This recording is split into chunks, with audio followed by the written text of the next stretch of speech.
let's take a look at your report here. Yeah. First, some general things. Your caliber speed came out as about 112. Yep. And then this is above elite man's average, Okay. which is around 110. Yeah.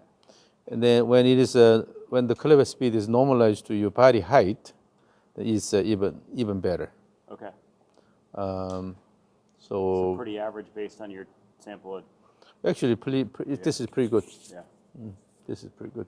Elite men includes professional players, Okay. active touring professionals, college players, and then some teaching professionals. Got it. Got it. so, yeah, because I think the PGA Tour now is what, 115-ish on average. So yeah, it makes sense. And then your swing time is less than 1,000 milliseconds. So that means your overall swing time is shorter than A little quick. elite men's average, which is good. Okay. So if you can keep it under 900, then it'll be even So try better. to speed it up. Okay. Particularly in the backswing. Okay. Now here's one thing. This is something people don't really talk about, but so this is the caliber speed pattern here. Yep. And then in the backswing, from here to the top of backswing here, in the backswing, the peak occurs right in the middle here, Yeah. time-wise. Okay. But this actually has to happen a bit later. Oh. So what this basically tells us is that from here to the top, you just accelerate and decelerate pretty much a similar rate here. Yeah. So in the middle of the backswing, you have the peak speed. Right. But And that's not But ideal. in reality, when you try to connect the backswing to downswing better, then the peak should occur later, so that later you have active deceleration. Got it. Active deceleration connected to the downswing. Would that lead to more radial and kind of risk setting then? No, rather, it's more like you get angry as you go back toward the top. Yeah. Okay. Instead of here. Okay. So have a more active body motion toward the end of the backswing. Got it.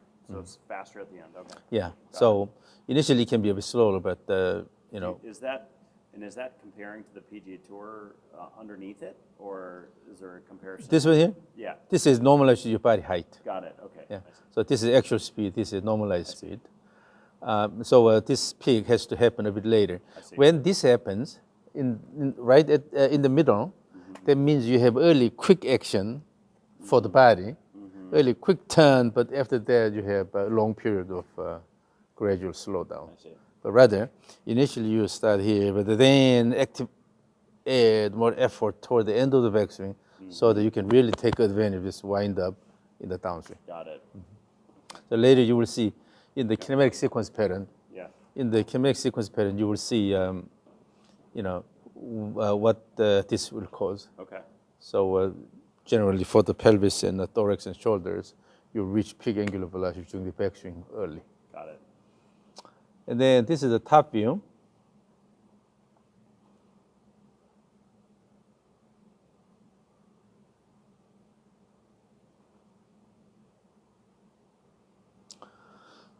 So here, the large rectangle is the swing plane, calculated from the caliber motion.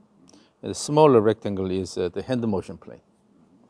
So your swing plane is about 1.5 degrees inward on the average. And then your hand motion plane is slight over 4 degrees inward on the average. But the swing plane is fairly consistent. Here's the standard deviation of the repeated trials, so 0.6 degrees. But your hand motion plane has a bit larger standard deviation. Yeah. So this is something you need to pay attention I was to. thinking about some different cues while I was doing it, and I wonder if that affected it. Yeah, so and then that's why I want to come up with the device for the hand motion, Yeah. so that you can have a more consistent hand motion. Yeah. But so the hand motion plane is slightly more inward. That means in the follow through, you will have a less deviation of the club head from the swing plane Okay. compared to the top of action. Yeah. So it's not quite spiral swing. Still, this is classified as a planar swing, But so if this is swing plane, then club head stays above the swing plane at the top, Okay. and then at the late follow through, it will be also above the swing plane in the planar pattern. But this deviation, these are not quite balanced. So you have more more deviation here Got it. than this here. Okay. But when this goes really close to the swing plane, that means here the club head goes below the swing plane. Then it's called the spiral swing pattern. Got it. But you are not quite there. Still, it's a planar swing pattern, Yeah. but with a bit smaller deviation at the end of the follow And through here. how do these numbers compare to the PGA Tour numbers? You see some variance, I'm sure. Huh? These are used just to classify the patterns, and then in terms of the direction is all over. Yeah. Inside out, outside in, Yeah, cross yeah. edge. So on the average, in the driver condition, the swing plane is slightly outward, Which is what you about see. 1 degree outward, Yeah. and then for the irons, it will be more squared toward the target. Yeah. But in your case, you're more inward than the average value. And then, so here's the swing plane. So this is the function swing plane. It's aligned along the swing plane here. That this will show the off-plane motion of the club head. So you tend to start a bit steeper here. Yeah. Yeah, I noticed that you're kind of lifting this The up a arms little bit, bit. yeah. And then it uses a steep path here, coming down to this position, and then shallowing here. And as you can see, this is the deviation at top of backswing.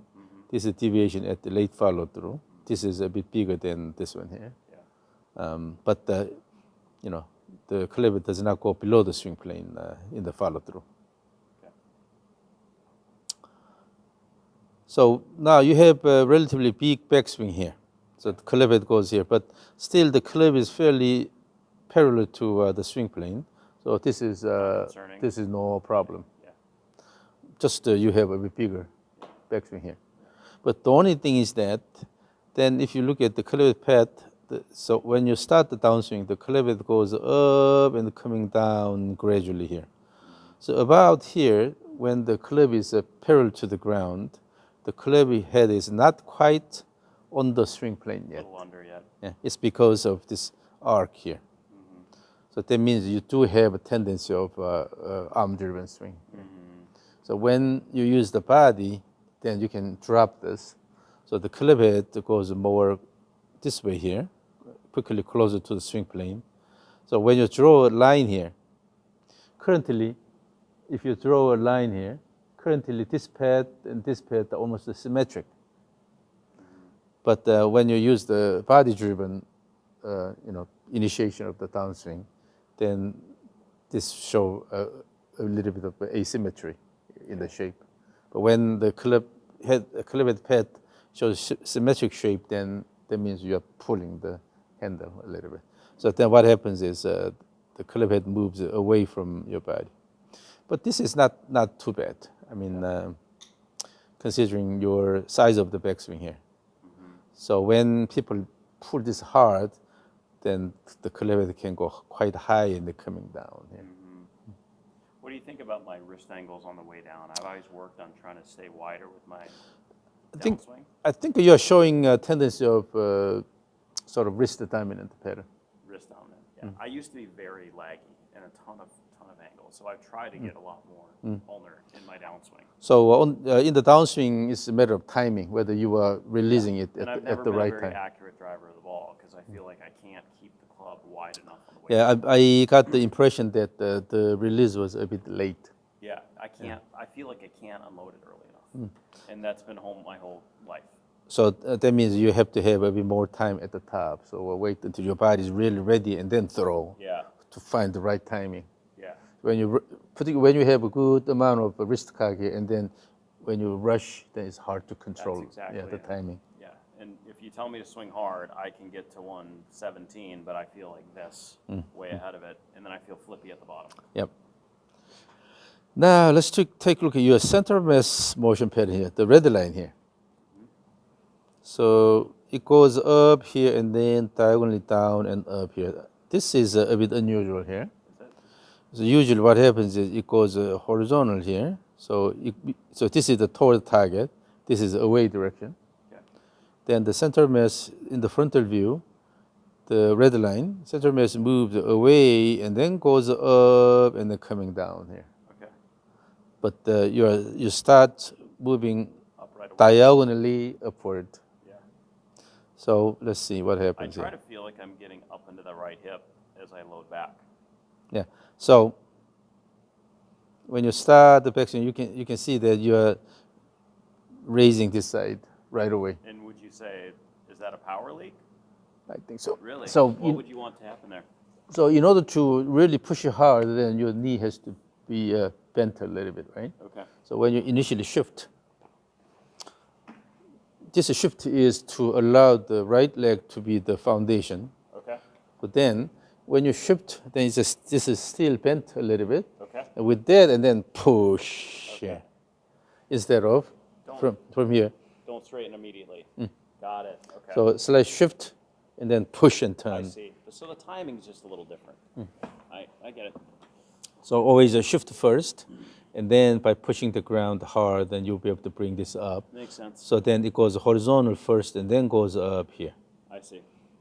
And then it reaches the high point early here. This is quite early, Too early, too high. too early. And then, no, not really. No? So this is when your pelvis rotation is actually completed. No. This is a bit too early. So this is when your pelvis rotation is completed, 5 here. So usually at 5 you have the highest point here. Okay. So you are So I really lower. raising your body too early, and then it starts going down. Lower too early as well. I think one thing I've been working on in my move is to, I'm always trying to feel like, how can I release it earlier? How can I get my thing unloaded? So I've been trying to recenter earlier so that as I get here, I can push and try to release it earlier. Does that make sense? Yeah, but maybe so somewhere- overall it's a shift turn and a shift turn here. Yep. So shift turn and shift turn and shift turn, shift turn. So here, shift and then turn throw. Yeah. Then by pushing this, the hip is moving up. Yep. With that, you are turning the pelvis and then eventually the shoulders here. So with this action, eventually this is turning. But by the time you finish the pelvis turn here, then at this point, the center of mass is actually the highest point here. Got it. So shift and then here. Got it. Shift and by pushing, Yep. and then you're reaching the end of the pelvis rotation. Then at that point, the center of mass becomes the highest. Okay. So yeah, I'm curious to see how you're gonna help me release the club earlier. Yeah, this is really related to the stepping like rhythm. So when you keep taking steps, and then so overall control the timing with the steps, that this will be quickly adjusted here. Okay. But from the center of mass motion, we can see that from the beginning you are going diagonally up, and then this diagonally downward motion is good. Okay. So now the timing of the low point is okay, which is at 8 here, when the club is fairly aligned vertically here. And then the center mass is moving upward here.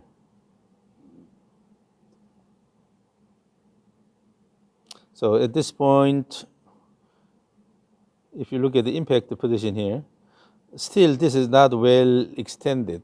I could straighten the lead leg better, couldn't I? So here, when you lose the cocking here, the body is already turned quite a bit here. Yeah. I need to put on the brakes. Instead of let it go and then Yeah. extend I've like been this. aware of this as like one of the things. I want to get here and I want to push there earlier. And this way, but what happens is that because of this, as you let it go, and your body is turning this way already. So I got to slow my body rotation down, and I got to put on the brakes better. Is that fair to say? And then push this down and throw forward. More of that. Throw, yeah. So as if you are slapping something here. Yep. This is the timing here. Yep. Ooh, and then this is the timing instead of And that's, going back to my junior golf days, I was really steep, I was here, and I backed up a lot. So there's a lot of tilting back. So if we briefly go to the kinematic sequence, so the pink line is the wrist motion here. And then when it's negative, it means cocking angular velocity. Positive is uncocking angular velocity. And then, so from here to here, it's pretty much staying at the 0. That means you're not doing any more cocking, not uncocking yet. So pretty much just maintains that angle here. And then the uncocking starts about here. Yep. Do I want to? I've been trying to make that earlier. No, the timing delayed release is okay. It's okay. Part of the reason why you are having good speed compared to the elite man's average is because of your wrist angular velocity here. So you are using a wrist dominant pattern. But with this wrist angular velocity, you can keep the club angular velocity. With my own swing, I'm at this point, I want to get stronger and faster, but I think I want to get more accurate more than anything. So currently, since this is a bit more wrist dominant pattern here, so if you just let the club head go around your body instead of quick this wrist cock here, and then using wrist cock and try to hit the ball here. Yeah. So you would, and do you think I'd lose speed with that? Because that's always my thing is like, I think I'd be okay losing a little speed. But then, Speed-wise, this is okay. Yeah. But if you want to, for speed, it's not control. so with the current level of effort, this is good because you're using your wrist quite well. Right. But in order to increase the speed a bit more, then you have to use the body more I got to actively. use the body better. Yeah. Yeah, I think I need to get stronger. So the center of mass pattern is a bit, different from a typical pattern here. And then, So the amount of up and down that you're seeing, is that other than the final piece, because I know I don't put on the brakes and do this very well, is it typical of what you see with tour players? so what's happening here is, so you are shifting and turning at the same time. That's why we see this pattern here. I turn too early. You're shifting and turning at the same time in the downswing here. So shift first. Keep the back of the target better. Yeah. Yeah. So you shift first, and then by actively pushing the ground, you have active turn here. So I think if I'm seeing this right, in the downswing, I need to feel like I'm not turning quickly, but then I need to feel like I'm bumping or shifting, and I probably need to feel like my club is throwing. That shifted. When you say you are shifting, that's a recentering, right? Yeah, yeah. Recentering should happen earlier. Yep. So during the backswing, Yep. Actually recentering has to happen. Right. Then in the downswing, just to kick the ground and the throw, you can just focus on throwing. This. And then no need to lift your heel here. Okay. Just the goal is to stand on the lead side. Swing, and then swing through and stand on the lead side. Got it. No, this is slided too much. Got it. Okay. So what should happen is swing and stand on this instead of. Yeah. So I don't need. You're saying don't slide more. Just don't turn so fast. So have just the feel of standing on the lead leg. Okay. After swing, stand. Yes, like that. Okay. Yeah. When you have that So finish, then my worry is that I can't release it and unload it unless I feel like I'm doing that. So make sense? when you do that, you pull this, and then the body is going up here. Okay. So this is. So that would be the one. If you can teach me how to unload it. So it's about turning around. Okay. You wind up and then unwind. It's not about pulling it up and down here. So we'll have the. Yeah, when you use the step drills correctly, then you will be able to really just swing through instead of try to pull it down and then try to lift your body. So, and then the pelvis motion here. Pelvis motion. The lower one is a rotational motion. So the red line is the pelvis rotation. So this is to the right during the backswing, and then this is to the left toward the target at impact here. So this is close to man's average, although you tend to turn right a bit more than turning left at impact. Okay. So you can probably turn the pelvis a bit more at impact, and then turn and stand on the leader side instead of sliding the pelvis toward the target. So if I'm understanding this right, in transition, I turn too early, but at impact. No. Your timing of turn is okay, Okay. but this is when you have endopelvis rotation here. Yep. This is top of backswing. Yep. You see this time gap is a bit short here, Okay. so the transition period is a bit short. Got it.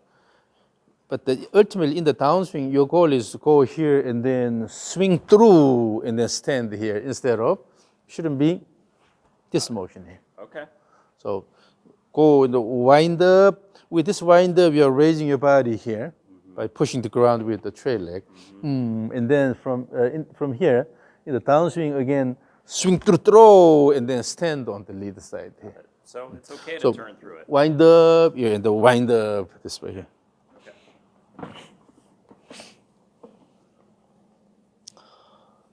And then this here, the blue line is the lateral tilt. The lateral tilt here.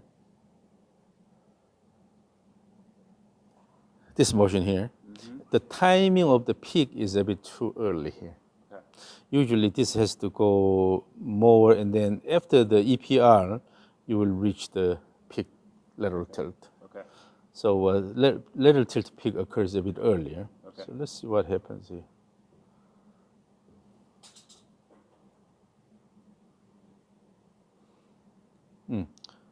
So go up early, and then sitting down there. Yeah, so this lateral tilt will come from upward motion of the right hip and downward motion of the left hip, right? So if this is continuously happens during the backswing, then this will maintain all the way to this point here. Okay. But in your case, you are raising this early, raising the right hip early. So then the upward motion of the hip is done I get it done very early. early here. Yeah. Then you start lowering this. And then here, after that, your pelvis starts sliding toward the target here. And then with that, the peak occurs here. Usually, this has to happen after end of the pelvis rotation, but right before the top of backswing here. Okay. But I think when you speed up the backswing a little bit and then just basically control the timing using the stepping-like action, this will automatically change. So you don't have to intentionally try to change Maybe just this. speed up the backswing. And then this blue line is up and down motion. You see your pelvis is going up early. Yep. Usually it stays here up to this point when the club is horizontal to the ground. Stays here and then gradually coming down and then going up here. But you are moving the pelvis up early here. But that contributes to upward motion of the whole body center of mass from the beginning. And then this one here. So the green line is toward and away motion. This one is showing relatively larger standard deviation than the others here. Interesting. Yeah, so you have more standard deviation, larger standard deviation in the toward and away motion. Yeah. So initially it's away, and then so from here you start the toward motion here, and then from pretty much from here to all the way here, it continuously goes toward the target here. But what should happen is you initially move away and then recenter first. And then once the downswing starts, then you have a continuous shift toward the target from the turning motion here. Okay. But this is delayed here, so your recentering motion is actually quite delayed. Got it. So you don't have to shift that much this way, but I need to shift there earlier. initially shift the slide this way so that you create more favorable condition in which you can push the ground good with the trail leg. And then as you push the ground with the trail leg, then you are introducing this recentering motion. So this recentering motion should come from good push on this side and then natural recentering. Then when you start turning, the pelvis continuously moves toward the target. Okay. So I need to get to my front side earlier in the downswing. So the key is using this side well at the right time, okay? Instead of just to try to raise everything. So shift first and then kick. So active push with that promote this turn. Okay. Okay. More active turn by using the leg. Active turn. Yeah. Got it. Okay. We worked on this a bit with Steve yesterday. Yeah. So then what happens is it shifts away and then it recenters here and then a little bit of hesitation there and then continuous shift toward the target. But you have this continuous motion here. Should stop. That means that this started a bit late. Stop shifting. Yeah. And then this is the X factor here. So the X factor becomes a 0 about here when the two lines are parallel to each other. And then shoulder now turns more, so we have a X factor developing. Up to this point, we have a steeper path here. But about here, the slope changes. Okay. That means you have almost a two-stage motion here. I have a two-stage motion. It's because you have early quick action here, early on. I get there very early. Yeah. So quick motion here. Then after that, you have too much time there. Yeah. So then you have a slow progression after that. Got it. So that's why the slope changes. Yeah. And then between 5 and 6, this is the transition period, transition phase, but the transition phase is too slow. Okay. It's because you don't have active separation here. Okay. So again, as I said, imagine that you get angry toward the top of backswing.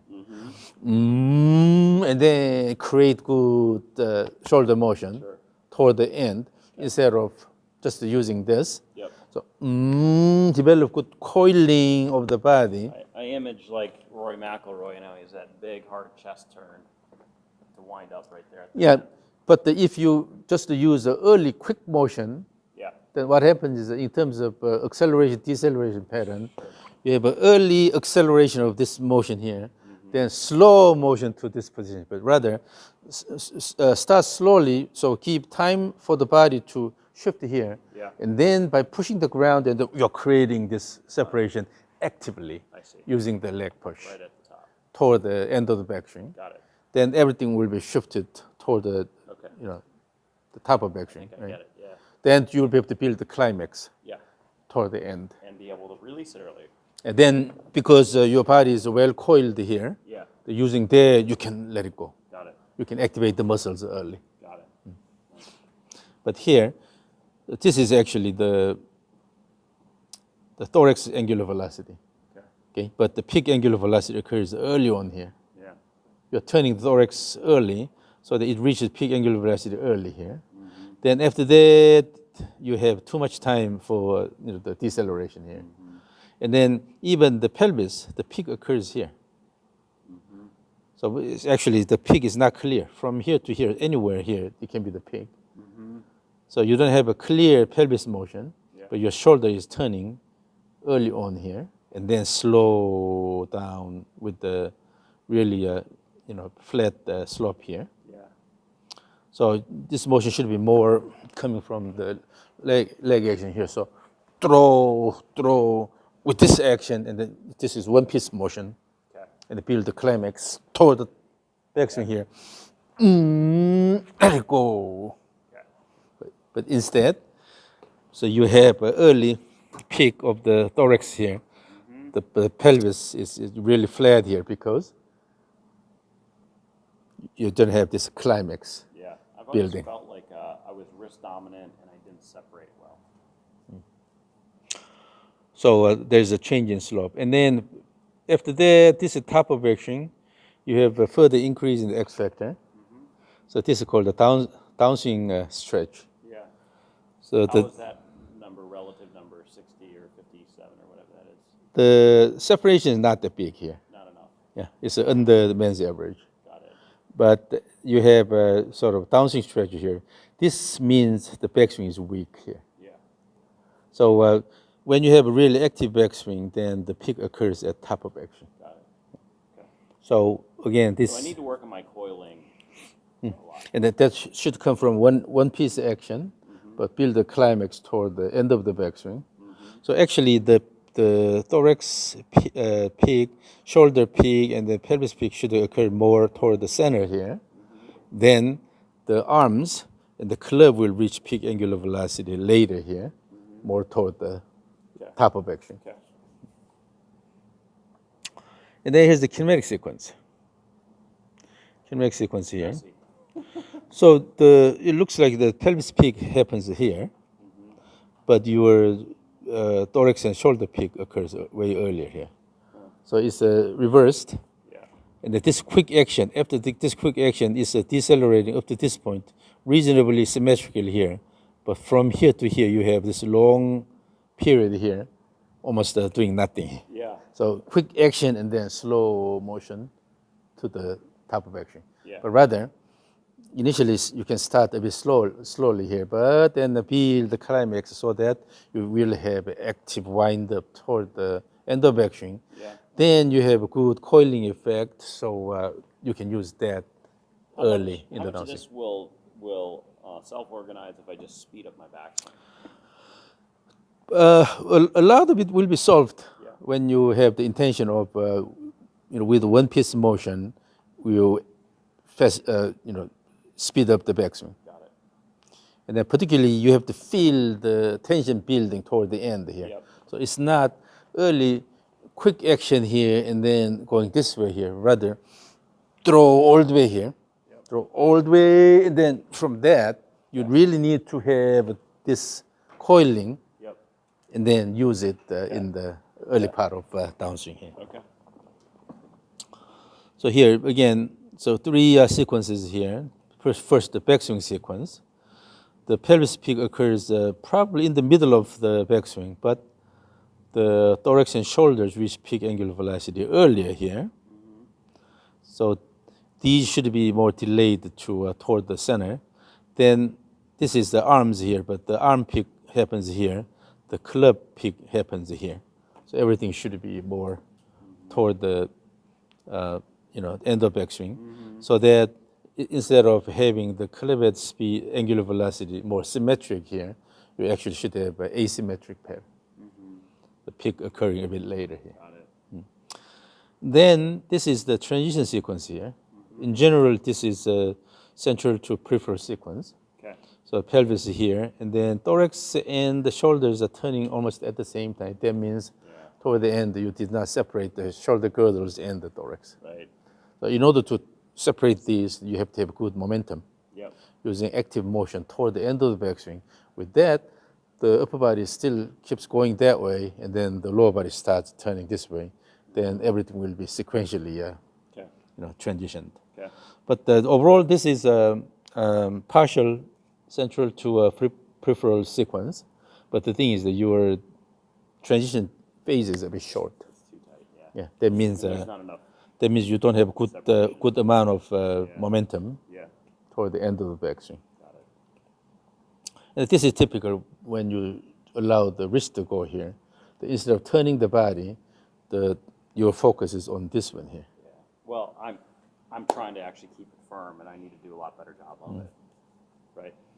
Yeah, so you have the image of just moving the club head around your body, throw here, then your whole body moves, and also let the club head go around Okay. instead of quick lift and then Yeah. this motion. While you are doing this, the body is not building the coiling that much. And then in the downswing, generally the timing for the thorax and the arms are okay. The pelvis shows a tendency of slight It's late. delayed turn here. This is because you're not using the lead leg that well here. And I got to get there earlier. earlier. Yeah, when you use the lead leg, then the hip muscles are contracted, then it holds the pelvis, so pelvis angular velocity decreases quickly. And then, see, your pelvis is not losing the angular velocity that much here. I don't put on the brakes, right? The brake is coming from the hip muscle action here. So when you try to push the ground good, then the hip muscles will be activated. Then hip muscle will hold the pelvis, so pelvis slows down quickly. So this is slightly delayed, and you don't have much time from the peak to impact here. Yeah. And so, but your arms lose angular velocity quite a bit from the peak to impact because you have this I motion have to here. unload it. Yeah. So still you have a fairly good wrist angular velocity here, and then with that club angular velocity here. So your speed is mainly coming from the wrist motion here. It's built for kind of maximizing wrist usage. So yeah, this is obvious that you have early quick motion here, but then you have too much time here. So it's okay to keep maybe this overall this time here, but start slowly initially, but then build the climax toward the end of the backswing. So instead of then slow down here. Yeah. And then this is quite common in these days. And I don't think people are really talking about this, but so it may be only me Yeah. who's focusing on this aspect. Yeah. It's not about sequence, not just the sequence, but the timing of the peak angular velocities. Okay. Then let's see in the frontal plane how you use the ground. Okay. So here, so these are the ground reaction forces, and this is the combined force here. Okay. And then the red dot is the center of mass, which serves as a center of rotation for the whole body. And so the middle graph here shows the force. The red line is the total force, and then the blue is the force acting on the trail side, green is the force acting on the lead side. Now, at the beginning of the backswing here,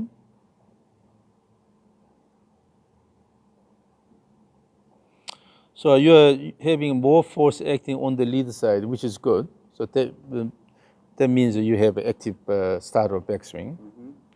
But then, so these become equal to each other. But in terms of the total force here, at the beginning, usually it should be at one body weight here. So for some reason, you are having that push here, active push at the beginning. It goes back into what you said. I need to move my mass or push before I start going up. Yeah, so you have this active push before the backswing starts. But then interestingly, this is when actually the maximum force should occur here during the backswing. Yeah. So the red line has to go higher here in the backswing by using the maximum push from the trail side here. So the trail side push has good timing here.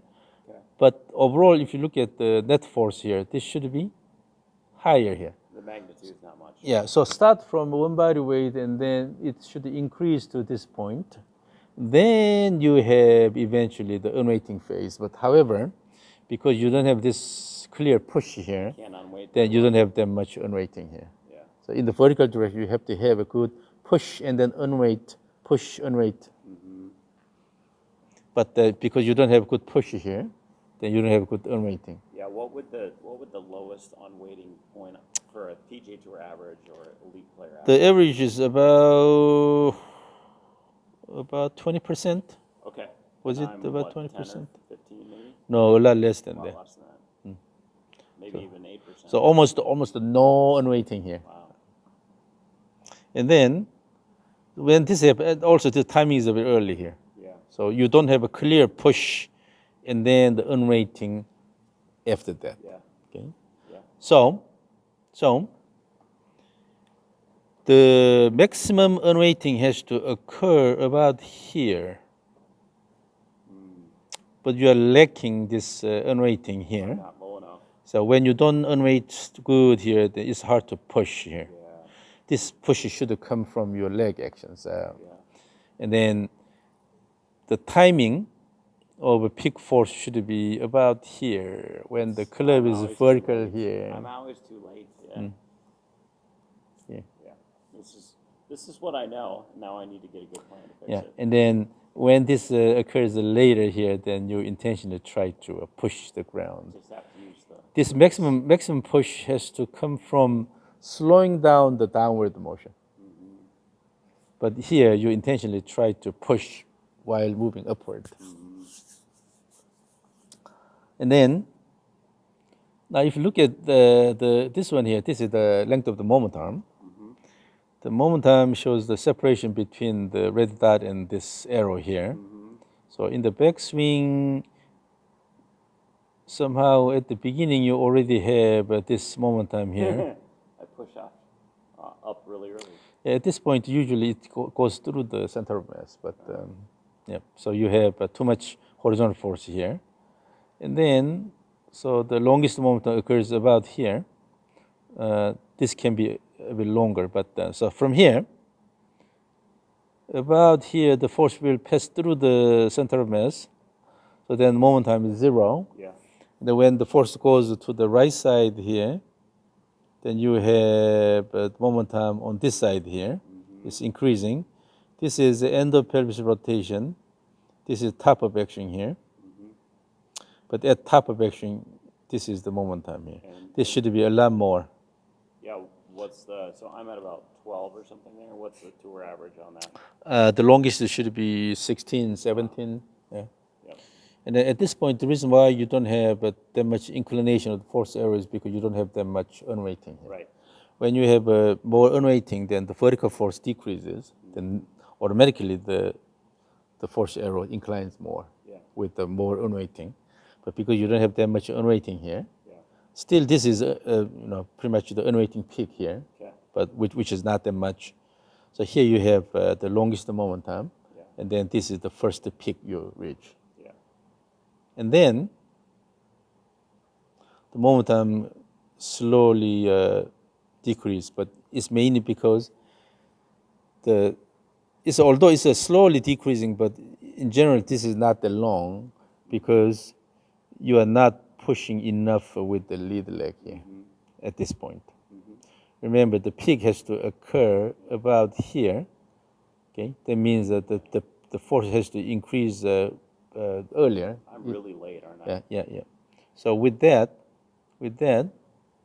so even around here, when the force becomes vertical here, the center pressure is not shifted to the leader foot enough, so you have a relatively short moment time here. Then, when you multiply the moment time and the force, that gives the torque. But you have first the torque peak here at the top of action, then the second one here. Actually, this may be the first time I'm seeing 3 peaks. I got a triple peak in my downswing. So the second peak is coming from the best combination of moment time and force. Yeah. Now the force is above the body weight, so its force is increasing. Moment time is decreasing. This gives the best combination here. So you have this peak. The third peak will come from maximum force. You haven't seen a triple peak before. Wow. Crazy. It's unusual.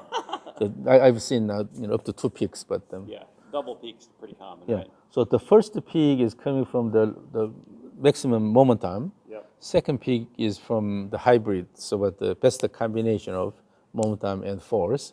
Now the third peak is coming from That way vertical, maximum which is force. saving it. But when you have the peak from the maximum force, then typically these peaks are not that large. Yeah. Because a lot of things this is delayed. Yeah. It's all kind of. So you need to have good early action Okay. at the beginning of the downswing, So right? let's say I get good at that and I can master that. How much more speed do you think I will get? But before even talking about the speed, your swing motion becomes a lot more comfortable. I see. It's more consistent. Yeah. When you feel comfortable, and then when you feel the swing is a bit easier, natural, then automatically the speed increases. So with the speed stick, the ripstick, and then when you constantly work on the speed, you can go a lot higher. Got it. Yeah, but you need to work on the step. Yeah. steps so that you can find the right timing. Okay. So after this, let's work on the steps a little bit. Okay. Okay. So 2-step swing drills, and then you will be able to feel what is like to swing through instead of. Yeah. Yeah, this peak is really delayed here. This is coming from intentional effort of moving the body upwards. It's way too late. But the maximum force occurs earlier here, about here, and then this maximum force is coming from slowing down of the downward motion. Because when you have good unweighting here, your body will drop. Then you try to slow this down by pushing the ground. Okay. With that, you generate the maximum force early. Okay. Then after that, the force decreases while the center mass is still moving upward using that force. But in your case, the maximum force occurs later. That means you have intentional effort of moving the body upward instead of slowing down downward motion. Good here. I've been trying to push off my lead foot earlier, but I can't. I feel like I can't do it early enough. So in general, your moment time is relatively short because the center mass is not shifting enough this way early on. One important aspect is from top of backswing to early downswing arm base when the lead arm is parallel to the ground. During this phase, you must have maximum center pressure speed. So the center of pressure should move quickly from the top of backswing position to an EDA position here. And then with the good shifted position here. Yeah. But if we go to the center pressure here, you have the most right shifted position here. So center pressure is here. This is good. However, from that point on, it keeps moving toward the target. So by the time you reach EDA here, this is maybe about 70% here. But this has to stay and then quickly move. So from the top of backswing to an EDA here, you should have really steep. So should I be feeling like I'm just getting here much earlier and then pushing back? Don't worry about doing this. Got it. All you need to worry about is when you throw this way and then kick the ground, push the ground with the right leg and then kick the ground with the left leg. Got it. Right push, left push. Okay. This is the flow. Okay. Instead of trying to intentionally create it. this motion. Okay. With this, you lose timing. I see. When you have intentional squat motion, when the downswing starts, then you lose timing. I see. Yeah. So just kick and then kick and throw. Kick.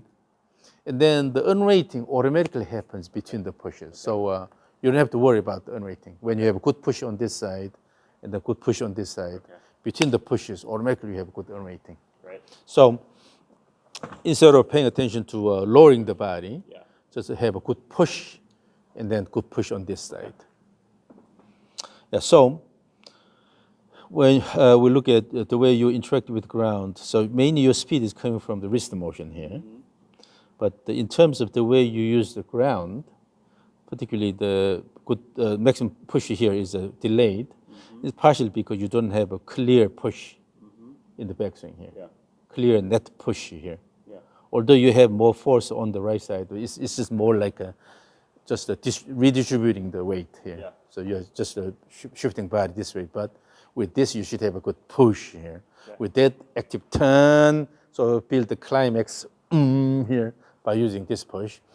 Kick, push, and then you have a slight recentering automatically because of the push. Sure. You're pushing down and laterally here. So the force goes up and then. How about my spine? How much does that play a role if I mean, you see like Nicholas and a lot of players, like they're actually getting their top of the spine more here. That's an act of shifting the body. And would you say, is that something I should be trying to feel? So because of in the backswing, you will develop this slight reverse pivot alignment of the thorax here. So you already have that. With a slight recentering, then you already feel that here. Yeah. So you don't have to lean quite a bit here. I need to lean, okay.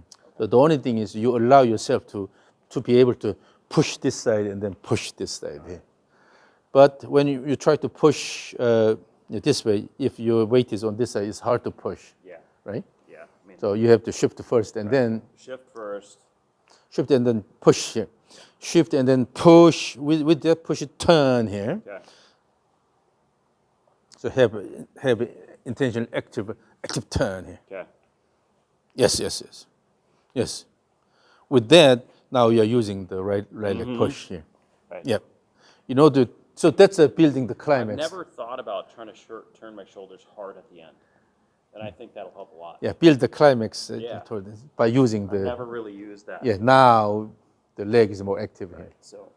So it's okay to straighten that leg or feel pretty close to straight. Yeah. And then Yeah, turn the key is building the climax up. toward the end of the backswing. So by pushing the ground and then if this happens, you can easily kick and turn here. Okay. So I think that when you use the steps better, then this should be a lot easier. Yeah.